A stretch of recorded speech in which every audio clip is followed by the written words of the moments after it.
Assalamualaikum warahmatullahi wabarakatuh. Baik, pada pertemuan kali ini, kelas 12 MIPA, kita akan belajar tentang konsep dan fenomena kuantum. Adapun pokok bahasan yang akan kita bahas itu ada teori kuantum, efek fotolistrik, radiasi benda hitam, hukum pergeseran Wien, hukum Rayleigh-Jeans, sinar X dan difraksi elektron. Serta kita akan mengulik sedikit tentang fenomena kuantum dalam kehidupan sehari-hari. Fenomena kuantum dalam kehidupan sehari-hari. Yang pertama itu ada efek fotolistrik. Efek fotolistrik biasanya dalam kehidupan sehari-hari itu dapat ditemui pada sensor cahaya. Nah, di sini ada beberapa yang sering kita jumpai dalam kehidupan sehari-hari. Ada mesin fotokopi atau mesin pemindai. Mesin fotokopi menggunakan sensor cahaya. Kemudian sel surya, jika teman-teman tahu sel surya itu diterapkan biasanya pada lampu otomatis yang berada di jalan tol ya. Jadi sel surya itu memanfaatkan dari sinar matahari, dari cahaya matahari. Kemudian yang terakhir adalah sensor cahaya. Yang kedua adalah efek Compton. Efek Compton sendiri adalah penembakan elektron yang diam oleh foton. Untuk materi yang lebih detailnya nanti kita akan bahas ya. Untuk pengaplikasian dalam kehidupan sehari-hari itu ada dua, yaitu Nuclear Compton Telescope atau NCT, yaitu sejenis teleskop dengan balon setinggi 45 km untuk mendeteksi sinar gamma. Karena sinar gamma memiliki tingkat frekuensi yang sangat tinggi, maka untuk mendeteksi sinar gamma itu menggunakan teleskop, yaitu Nuclear Compton Telescope atau NCT. Yang kedua adalah spektroskopi gamma, yaitu yang dapat digunakan untuk menganalisis sumber radioaktif dan kemudian dapat menguji isotop di dalamnya. Yang ketiga adalah sinar X. Nah, sinar X biasanya itu dimanfaatkan dalam beberapa bidang ya. Ini udah nggak asing lagi. Kalau di bidang kesehatan biasanya itu untuk merongsen atau untuk menggambarkan struktur tubuh. Kalau di bidang industri biasanya untuk melacak kerusakan logam dan memperbaiki keretakan dan kerusakan mesin industri. Ilmu pengamanan biasanya itu scan barang atau scanning barang biasanya ada di bandara ya, biasanya ada di bandara, terus di tempat-tempat yang sekiranya perlu untuk penyekinan kayak di mall juga kan ada ya untuk scan gitu, scan barang. Dan di bidang pertanian itu digunakan untuk menciptakan bibit unggul dan pelapukan. Yang terakhir adalah radiasi benda hitam. Nah, di sini radiasi benda hitam itu biasanya dimanfaatkan oleh tiga dalam kehidupan sehari-hari itu ada efek rumah kaca, termos, kemudian pemakaian pakaian. Nah, di sini penerapan radiasi benda hitam pada efek rumah kaca itu pada saat matahari menyinari bumi maka akan menyebabkan bumi menjadi panas. Nah, itu menggunakan efek rumah kaca. Kemudian termos. Termos itu punya lapisan perak mengkilap yang terdapat pada termos itu mencegah perpindahan kalor secara radiasi.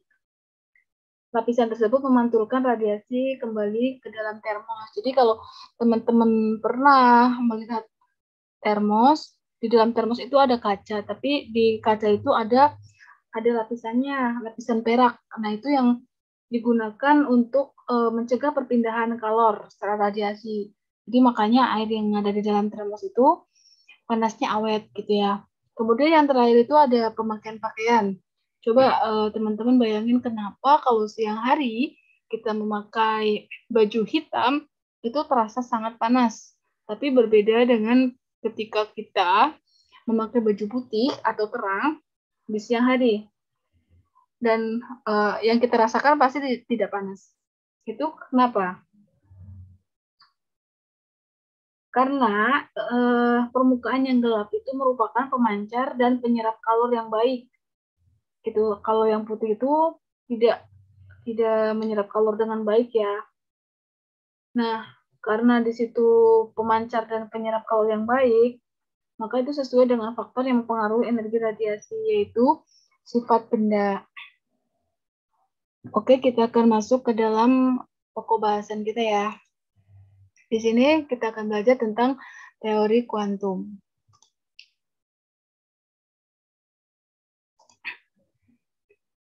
Teori kuantum. Oke, teori kuantum itu dikemukakan oleh Planck terkait dengan cahaya. Jadi di teori kuantum itu belajar tentang cahaya. Cahaya sendiri merupakan gelombang elektromagnetik berupa paket-paket energi yang terkuantisasi atau diskrit yang tak bermuatan dan disebut dengan foton. Jadi yang disebut foton itu merupakan bentuk dari cahaya ya. Jadi gelombang elektromagnetik berupa paket-paket energi yang terkuantisasi atau diskrit yang tak bermuatan. Itu adalah foton.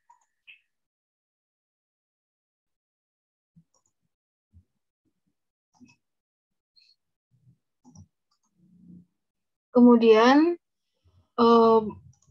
dalam teori kuantum kita akan membahas tentang energi untuk satu foton. Ini untuk satu foton dirumuskan ya. Untuk satu foton itu dirumuskan E sama dengan H bar kali F sama dengan H bar dikali C per lambda. Oke. Kenapa di sini C per lambda? Karena di sini rumus dari cahaya itu C sama dengan apa? F dikali lambda. F dikali lambda. Nah, gini ya. F dikali lambda. Maka untuk mencari F tinggal dipindahkan. F sama dengan C per lambda. Itu. Kemudian untuk mencari N foton, maka rumusnya E sama dengan N kali H bar per N kali H bar kali F, atau bisa saja ini dijabarkan terlebih dahulu F-nya jadi N kali H bar dikali C per lambda.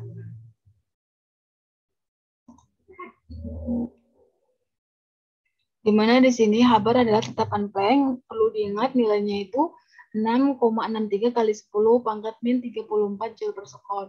Kemudian untuk frekuensi itu F itu adalah frekuensi cahaya. Satuannya Hz. Kemudian lambda atau seperti ini bentuknya adalah panjang gelombang, satuannya meter, dan C adalah cepat rambat gelombang yang bernilai 3 kali 10 pangkat 8 meter per sekon.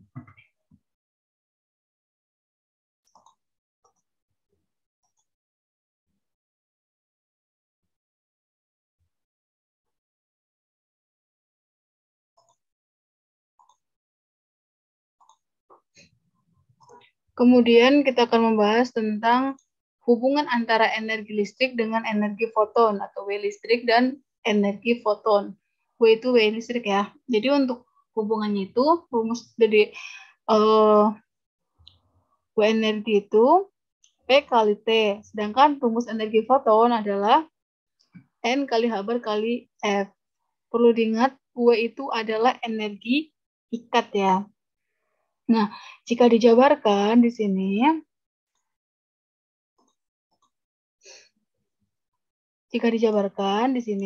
masuk ke sini ya, untuk mencari N, maka yang dihasilkan N sama dengan P kali T per H kali F. Tinggal dibalik luaskan ya.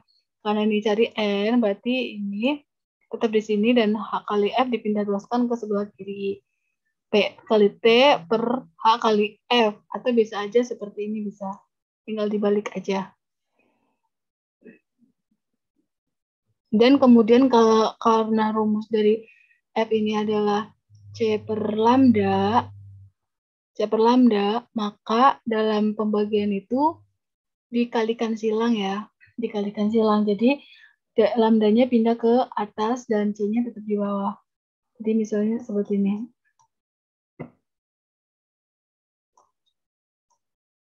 kali T per H bar dikali C per lambda. Nah, yang lambdanya itu kita naikkan ke atas saja. Gitu, karena ini pembagian. Jadi hasil akhirnya adalah ini. P kali T kali lambda per H bar kali C. Perlu diingat di sini, H bar itu ketetapan Planck. 6,63 kali 10 pangkat 34. Kemudian C itu adalah cepat rambat gelombang. 3 kali 10 pangkat 8.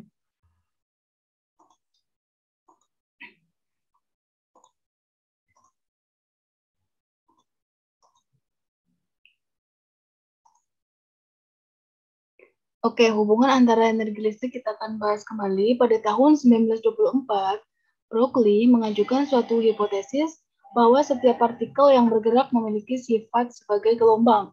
Nah, di sini rumus panjang gelombang adalah lambda sama dengan H bar per P. Nah, kenapa di sini M kali V? Karena di sini itu adalah rumus dari momentum. Di mana rumus momentum itu P sama dengan M dikali V.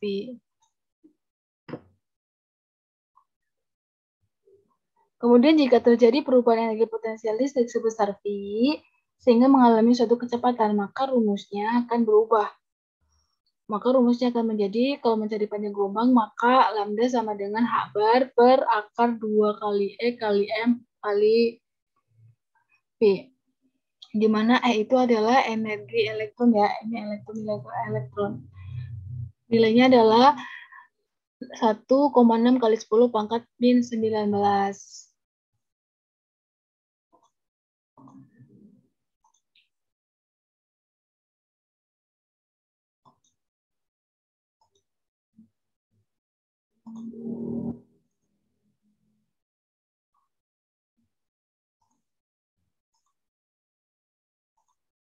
Oke, kita masuk ke dalam contoh soal. Yang pertama adalah panjang gelombang yang dipancarkan oleh sebuah lampu berdaya 60 watt. Berdaya 60 watt adalah 3,3 kali 10 pangkat min 7. Kaca foton per detik yang dipancarkan sekitar, kita ketahui dulu, P itu adalah daya sama dengan 60 watt. Kemudian lambda adalah panjang gelombang, yaitu 3,3 kali 10 pangkat min 7 meter. Dan T-nya itu adalah waktu, di mana nilainya itu adalah 1 sekon. Ditanyakan adalah N ya, kaca foton per detik seperti N. Nah, di sini rumus kaca foton per detik atau N itu adalah P kali T kali lambda per H kali C. Nah, kita tinggal masukkan nilai P-nya di sini adalah 60, kita masukkan ke sini. Kemudian nilai waktunya itu adalah 1, nilai lambdanya 3,3 kali 10 pangkat min 7. Nah, setelah itu juga jangan lupa masukkan nilai H bar itu ketetapan, yaitu 6,6 kali 10 pangkat min 34 kali 3 kali 10 pangkat 8.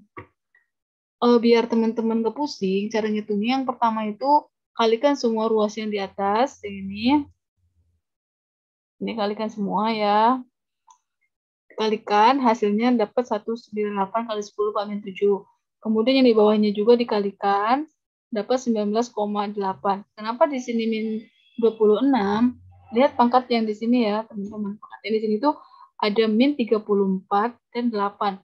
Karena di sini perkalian, maka pangkatnya itu dijumlahkan. Jadi, min 34 ditambah 8 hasilnya min 26. Gitu ya. Jadi hasilnya min 26. Kemudian sehingga nilai hasil akhirnya di sini 1 kali 10 pangkat 20. Kenapa di sini pangkatnya 20? Ya, kenapa? Karena yang pertama di sini kan udah sama nilainya, tinggal karena di sini komanya 1 ya. Jadi kayak nilainya itu kalau diubah bisa jadi 19 ya. 19,8 ya. Itu kalau kita mau hilangkan komanya sama aja kayak 198 dikali 10 pangkat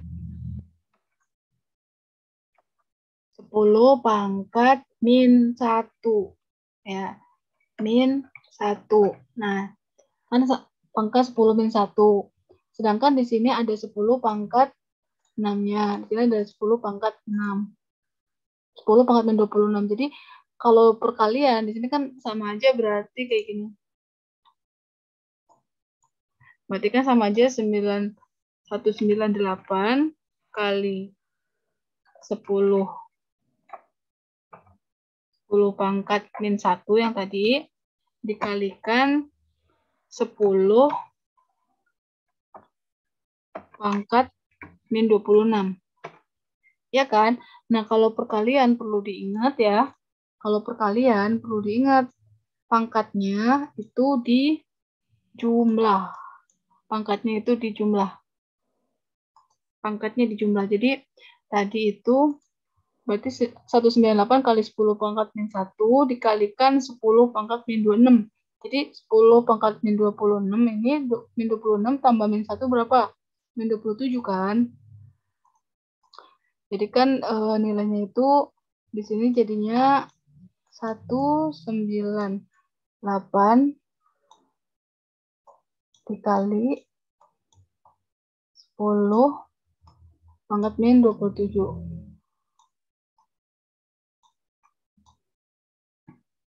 Ya kan? 10 pangkat min 27. Kalau ini pembagian, ini kan pembagian ya. Ini pembagian. Kalau pembagian jangan lupa pangkatnya itu di apa? Dikurang. Jadi kalau mau dinaikkan dikurang ya. Jadi kan nilainya 198 kali 10 pangkat min 7 per 198 kali 10 pangkat min 27. Jadi 198 dibagi 198 nilainya 1. Kemudian 10 pangkat min 10 pangkat 7 dikurangin min 26, hasilnya itu 20 karena min 7. Bentar, pakai ini aja.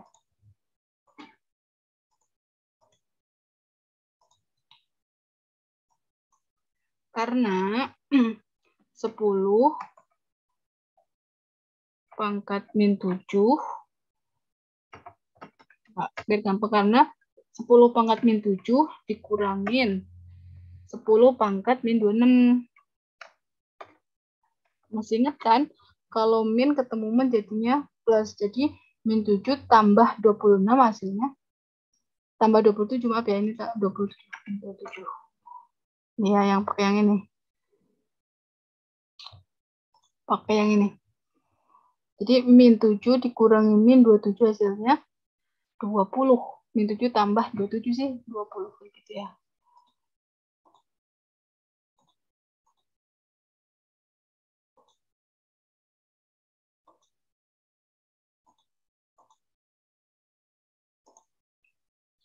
Oke, yang kedua kita akan membahas tentang efek fotolistrik. Yang pertama, efek fotolistrik adalah gejala terlepasnya elektron dari permukaan logam saat dijatuhi gelombang elektromagnetik. Kemudian yang kedua, menurut Einstein, elektron-elektron pada permukaan gelombang menyerap energi gelombang elektromagnetik yang memiliki energi ikat sebesar HV0. Dan elektron yang keluar berenergi EK atau energi kinetik sama dengan setengah mv kuadrat. Jadi di sini itu ada energi kat ya, W sama dengan kabar kali V0. Nah, di sini itu mereka menembakkan elektron. Kalau menyerap namanya foton, tapi kalau dia keluar itu namanya energi kinetik. Elektron ini tuh menyerap foton dan memiliki energi kat sebesar HV0 ya. Seperti itu. Kemudian syarat agar elektron terlepas yaitu energinya itu harus lebih besar dari energi ikat atau F-nya itu harus lebih besar dari F0. Dirumuskan sebagai E sama dengan W ditambah EK. Nah, di mana EK itu kalau dibalik di sini, kalau dibalik ya ruasnya, maka jadinya E min W. Bisa kan ngebaliknya? Tinggal W-nya itu pindah ke ruas kiri. Jadi kan di sini plus, pindah ke ruas kiri negatif. Jadi sama aja E min W sama dengan EK. Kalau dibalik juga sama, EK sama dengan E min W. Nah, kemudian di mana rumus akhirnya adalah EK sama dengan H bar dikalikan F kurangi F0. Dengan 1 EF-nya itu adalah 1,6 kali 10 pangkat min 19 Joule. Pada efek fotolistrik, satu elektron hanya menyerap satu foton, sehingga intensitas atau jumlah foton akan memperbanyak jumlah elektron yang lepas.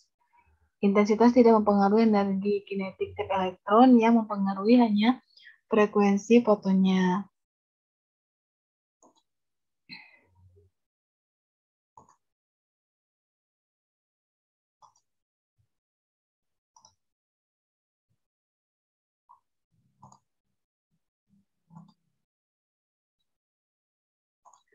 Kemudian efek fotolistrik itu terdiri dari potensial henti atau cut-off potensial dan efek Compton. Di sini potensial henti atau cut-off potensial adalah beda potensial yang diberikan pada foton elektron agar geraknya berhenti. Fotoelektron agar geraknya berhenti. Jadi untuk mencari beda potensialnya itu V henti sama dengan H bar dikalikan F min W per E. Nilai E itu adalah elektronnya itu 1,6 kali 10 pangkat min 19 kolom. Sedangkan kalau efek Compton adalah penembakan elektron yang diam oleh foton. Di sini penembakan elektron oleh foton, ini foton nembakan elektron, ternyata elektron tersebut terpental. Jadi dua itu seperti ini ya, F aksen dan lambda aksen. Nah, untuk mencari selisih kedua panjang gelombang, maka dirumuskan delta lambda sama dengan lambda aksen min lambda sama dengan H bar per M0 kali C dikalikan 1 min cos theta. Di mana massa elektronnya itu adalah 9,1 kali 10 pangkat min 31 kg.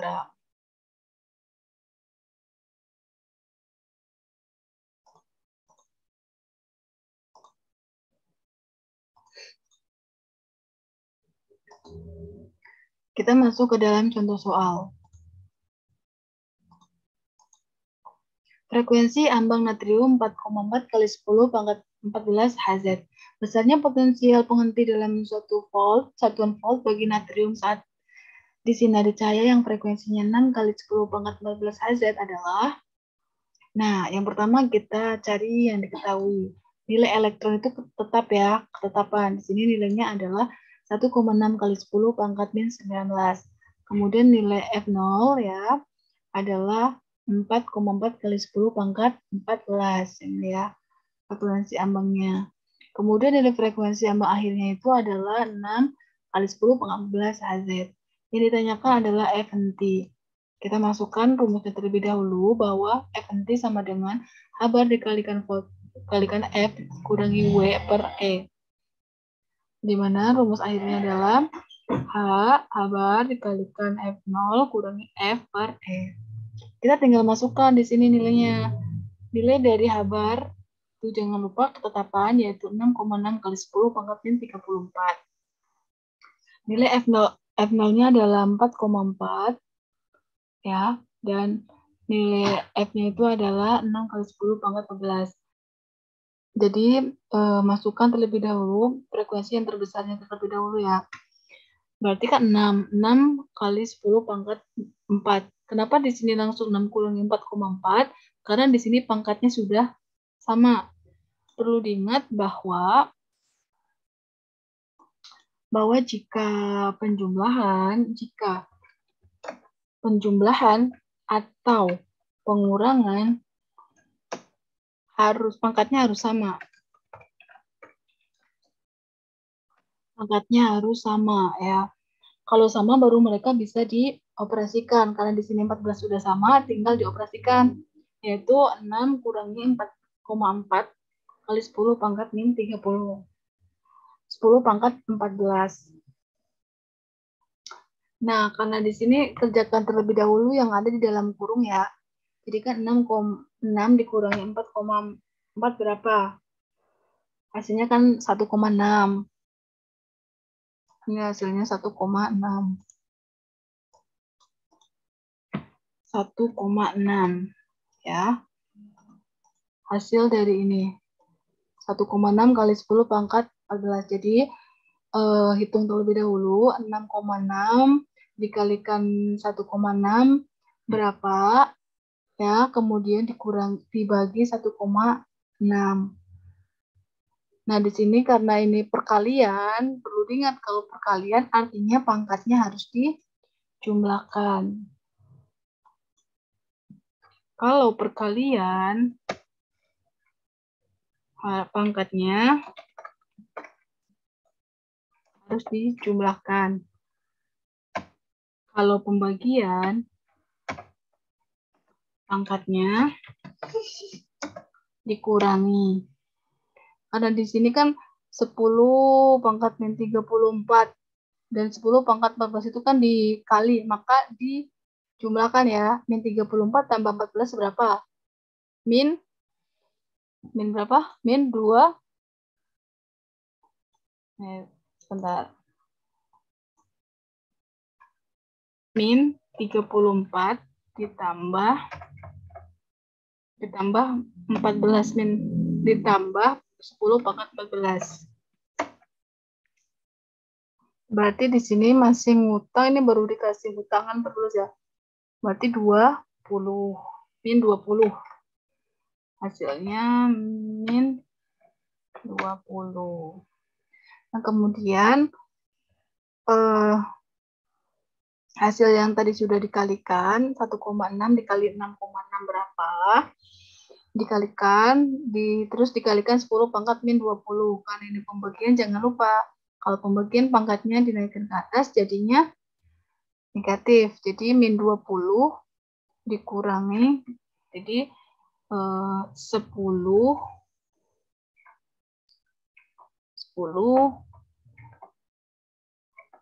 pangkat min 20.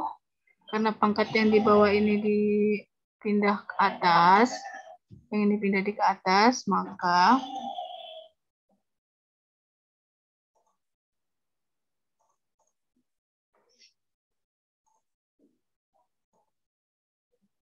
maka 10 pangkat min 20 dijumlahkan 19. Sisanya berapa? Sisanya 1 kan? Nih, seperti ini.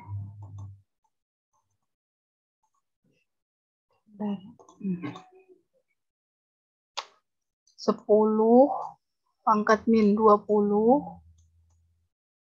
Karena ini pembagian, maka harus dinaikkan ke atas. Jadi, dikalikan 10 ya, pangkat min, jangan begitu nanti susah.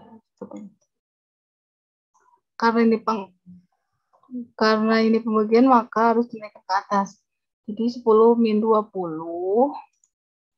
dikurangi pangkatnya berapa? Min 19 kan? Nah, min 19. Jadi min 20 plus kali plus jadinya, ini min kali min jadinya plus. Jadi sisanya berapa? Min 20 ditambah 19. Sisanya 10 pangkat min 1. Seperti itu ya. Sebelumnya kakak minta maaf ya karena ini menggunakan mouse jadi agak susah untuk menulis.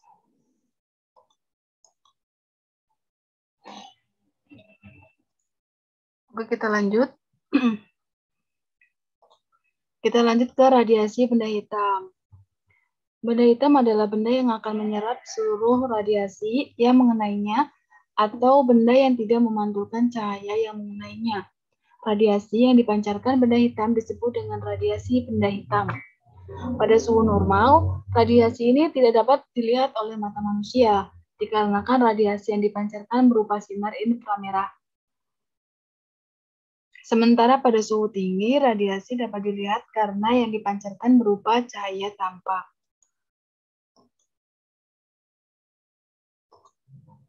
Nah, hukum Stephen Boltzmann. Hukum Stephen Boltzmann itu mengatakan bahwa jumlah energi yang dipancarkan benda hitam per satuan luas permukaan per satuan waktu akan berbanding lurus dengan pangkat 4 temperatur termodinamikanya. Masih ingat kan materi termodinamika kelas 11? Nanti silakan sambil dibuka-buka kembali. Nah, kemudian di sini untuk mencari dari rumus dari hukum Stephen Boltzmann itu, untuk mencari intensitas radiasi, itu I sama dengan P per A, sama dengan gamma kali E kali T pangkat 4. Jika untuk mencari P, maka tinggal yang A ini dipindahkan ke sebelah kanan, maka dikali. Jadi P sama dengan gamma kali A kali E kali T pangkat 4.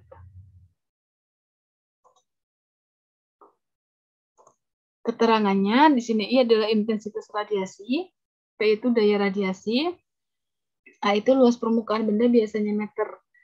Ini meter ini ya, persegi ya, M pangkat 2. Kemudian gamma adalah konstan Stephen Boltzmann.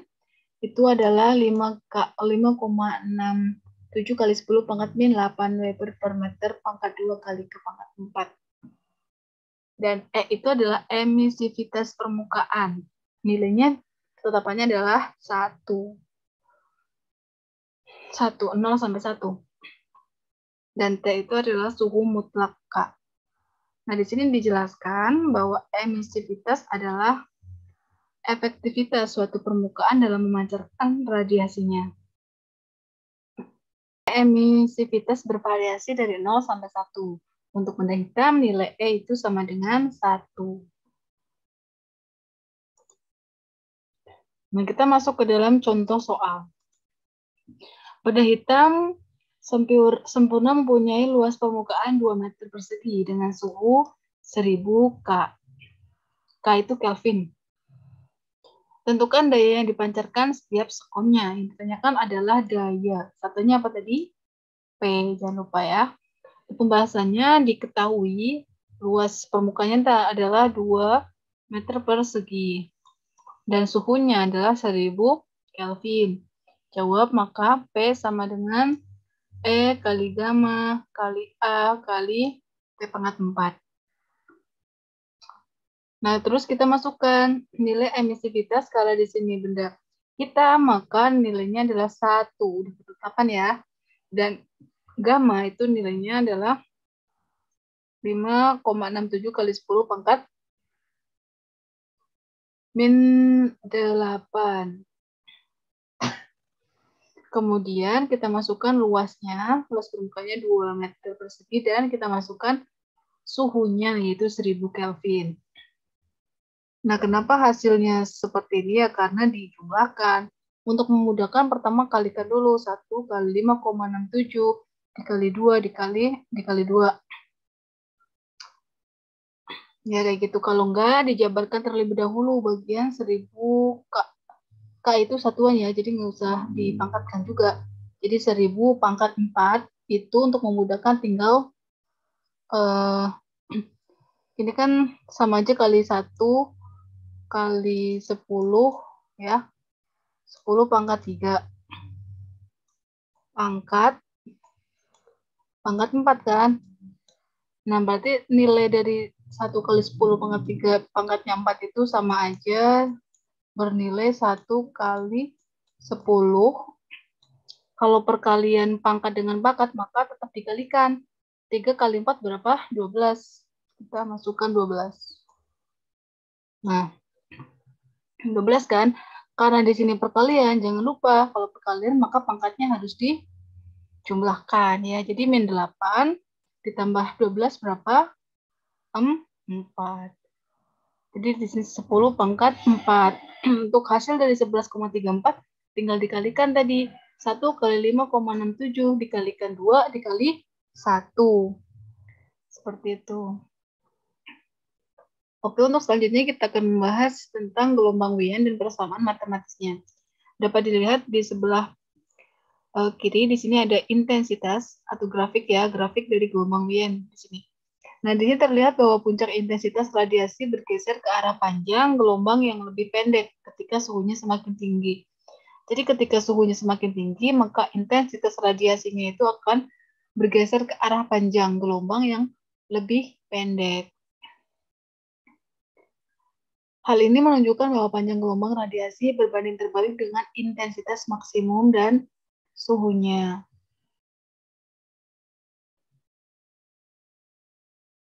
Nah, dapat dilihat dan dapat diketahui bahwa rumusnya itu adalah lambda maksimal dikali T sama dengan B. Di sini lambda max adalah panjang gelombang saat intensitas maksimum, itu meter. T itu adalah suhu mutlak Kelvin dan B itu tetapan Wien.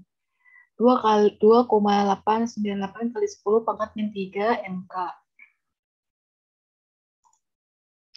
Nah, sekarang kita masuk ke dalam contoh soal. Di sini suhu permukaan suatu benda adalah 243 Kelvin.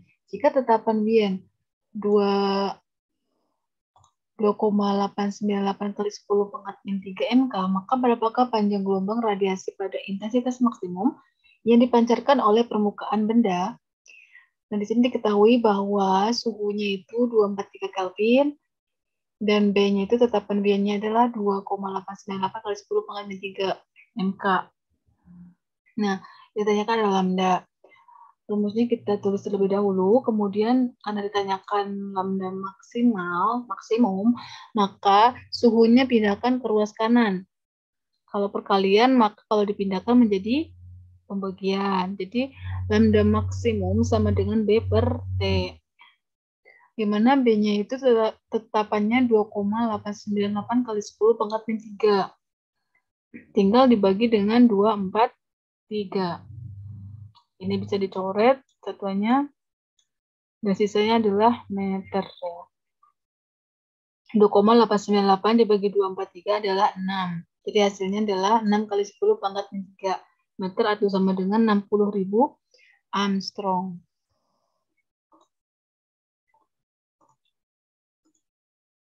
Kemudian kita masuk ke dalam hukum Rayleigh-Jeans. Menurut teori Rayleigh-Jeans, muatan di sekitar dinding benda hitam dihubungkan oleh semacam pegas. Ketika suhu benda dinaikkan, muncul energi kinetik pada muatan, sehingga muatan bergetar. Akibat getaran, maka kecepatan muatan berubah-ubah, sehingga muatan selalu mendapatkan percepatan setiap saat. Muatan yang dipercepat inilah yang akan menimbulkan radiasi. Berhasil menerangkan spektrum radiasi benda hitam untuk panjang gelombang yang besar.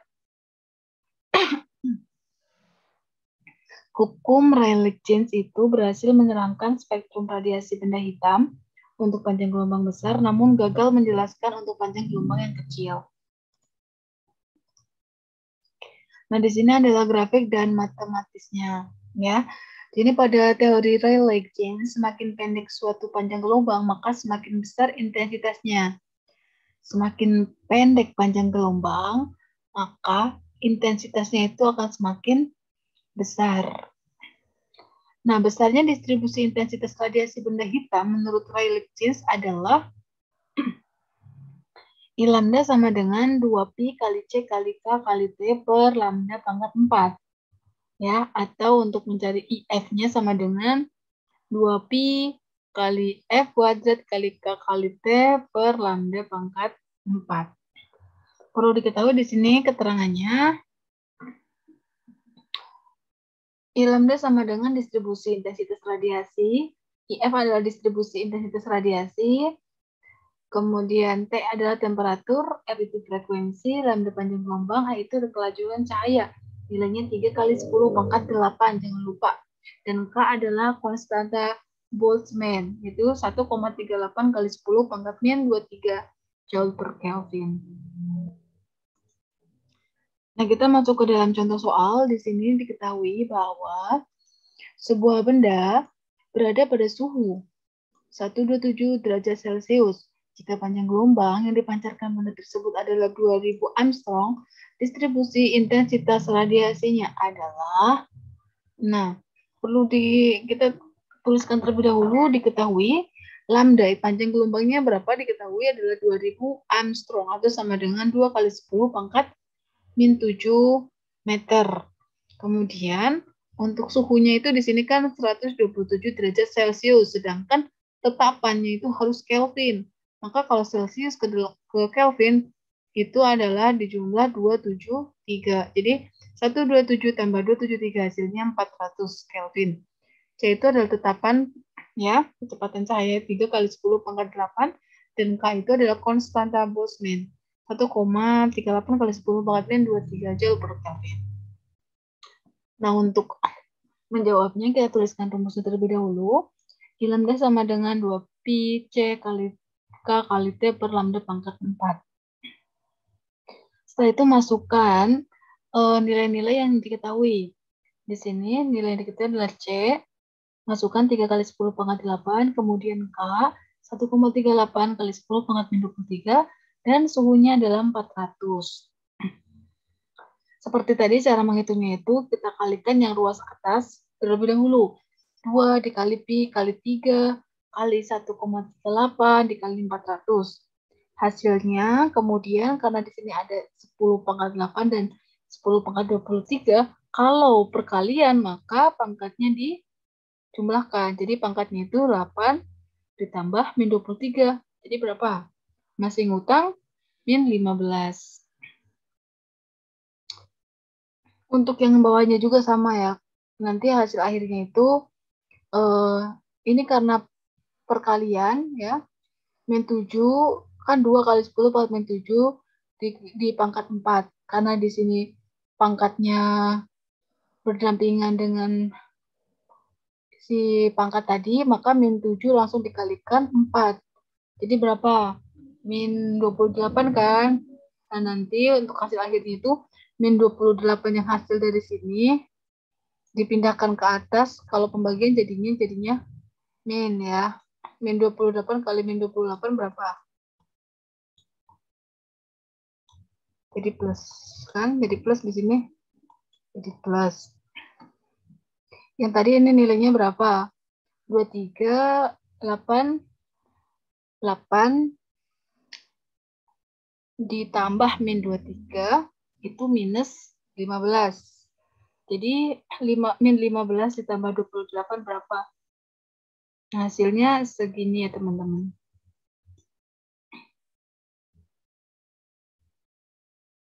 Kalau disederhanakan jadinya 2,07 pi kali 10 pangkat 15 Joule per meter pangkat 3 kali S. Seperti itu. Nanti silakan teman-teman coba cara untuk menghitungnya. Seperti tadi, apakah benar hasilnya 2,07 pi kali 10 pangkat 15, 10 pangkat 15 Joule per meter kubik sekon. Nah, untuk contoh yang kedua adalah gelombang radiasi dari suatu benda yang dipanaskan sampai suhu 1027 derajat Celcius bergetar sebanyak 600 THz. Tentukan besar intensitas radiasinya. Karena di sini yang diketahui frekuensi ya. Tadi kan yang diketahui adalah C-nya ya. Nah, kecepatan panjang gelombangnya. Kecepatan gelombangnya. Nah.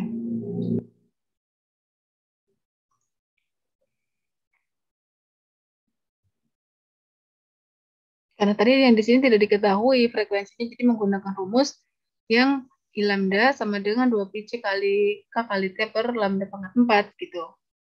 Nah, soal yang keduanya itu, karena di sini yang diketahui adalah bergetar sebanyak 600 THz, artinya kan frekuensi. Jadi menggunakan rumus IF sama dengan 2pi frekuensi pangkat 2 kali K kali T per C pangkat 2. Untuk caranya seperti tadi, silakan dicoba apakah hasilnya benar. IF sama dengan 1,44 pi kali 10 pangkat min 7 Joule per meter. kubik. Seperti itu ya.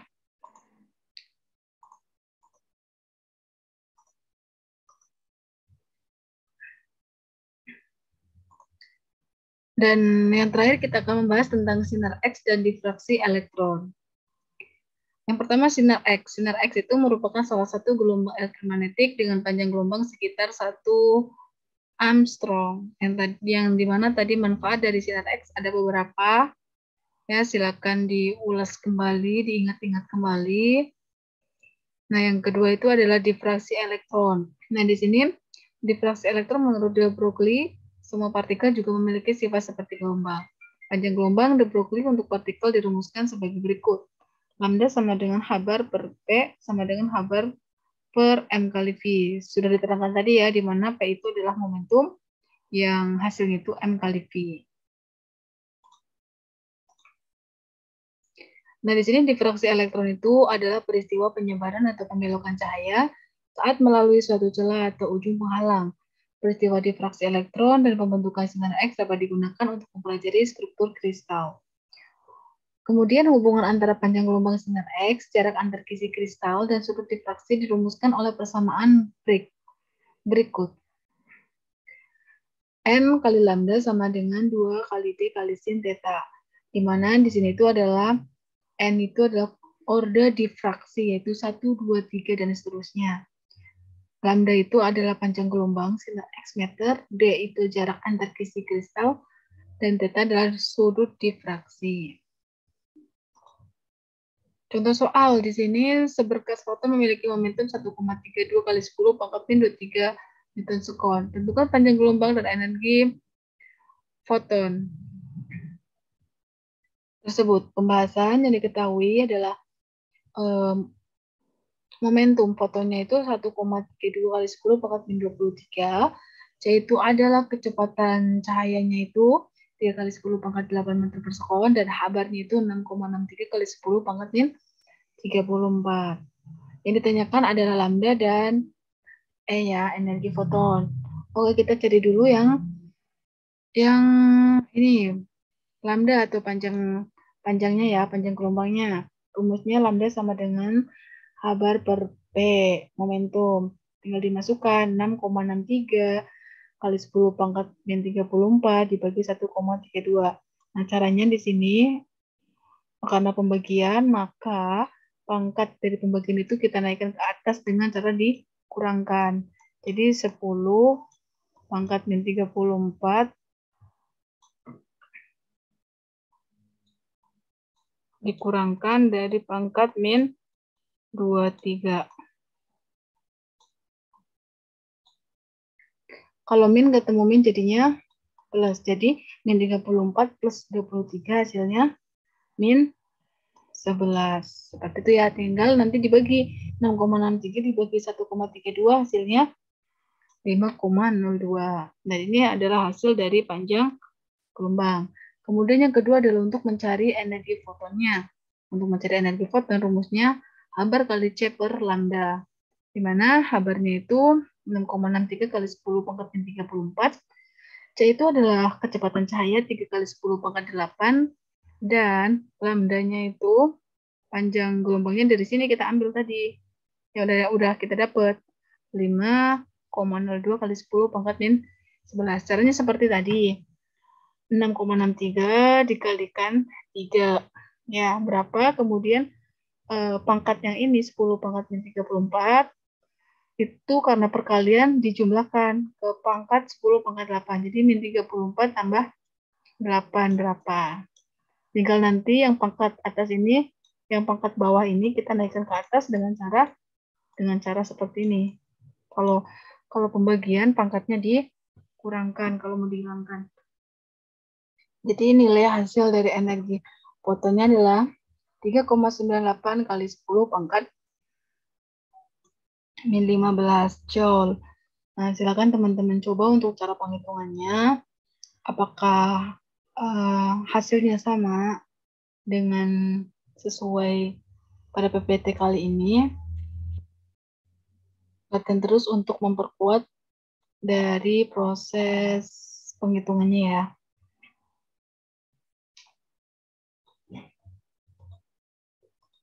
Oke, mungkin cukup sekian pembahasan dari fenomena dan konsep kuantum, teori dan konsep kuantum. Semoga bermanfaat. Terima kasih. Mohon maaf atas segala kekurangannya. Jika ada yang ingin ditanyakan, silakan ditanyakan, bisa melalui GCR atau via WhatsApp. Terima kasih, selamat belajar, sukses selalu. Oke, Assalamualaikum warahmatullahi wabarakatuh.